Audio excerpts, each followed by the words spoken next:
As the use and development of artificial intelligence, AI, continues to increase, there's a growing interest in the role of the soul in relation to these advanced computing systems.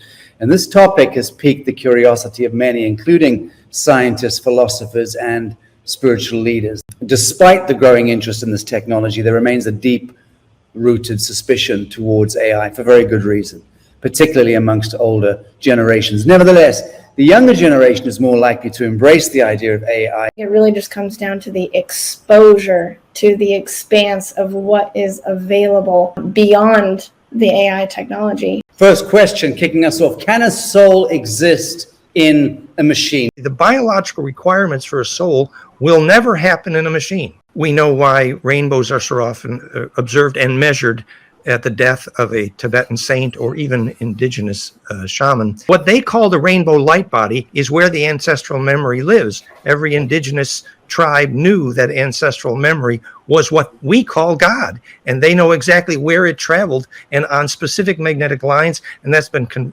confirmed by Korotkov. AI could get that sophisticated, but right now, if we really learn to understand how self functions and practicing meditation, there's also the higher states of consciousness where you can go into these infinite bliss states. That there's no way AI could touch that. But can it become self-aware?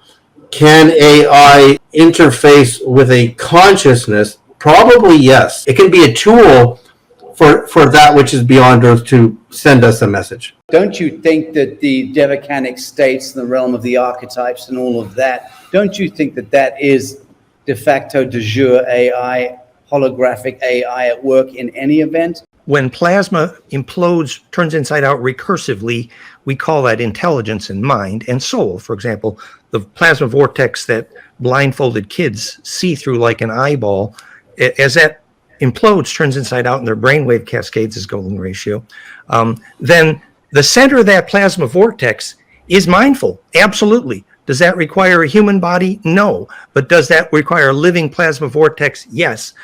Ball lightning, for example, famously responds to telepathy. When I take that lattice, that helix of DNA, the golden ratio hydrogen bond up a zipper, and braid the braid of the braid on the braid, it actually becomes a syntax, a language. For example, the lattice cobweb tunnel spiral you see at the moment of death, preparing you to squeeze out something. As you see on the right, you got the braid of the braid of the braid inside the braid. And eventually that actually implodes and the DNA effectively becomes toroidal. Here is the measurement of heart coherence at the top, causing an increase in the presence of the enzyme associated with the zipper, proving that increased braid density responds directly to heart coherence. All we're saying is that there's some very direct reason to believe that during compression success, literally bliss, the rose has to squeeze before it can unpack, that the body squeezes out a coherent longitudinal wave, and that's literally the physics of ancestral memory, dream time. It is the physics of what was called heaven. It's the physics of why Korotkov measured only in those nodes can we have telepathy commercially. It's the physics of why you have reduced radioactivity at those nodes, the sacred sites. So we now have a very specific electrical language to know exactly what a soul is, that coherence. And I say when we teach that at the university and government level, we can explain what activities are taking the soul from our kids. Some of the, I think, challenges that we're facing, particularly in the Western world with this orientation to technology, is that we don't have those capacities as on tap. So to heal those is to expand the aura, is to get into these bliss states again, and also to really integrate the challenges and the trauma of the Western world.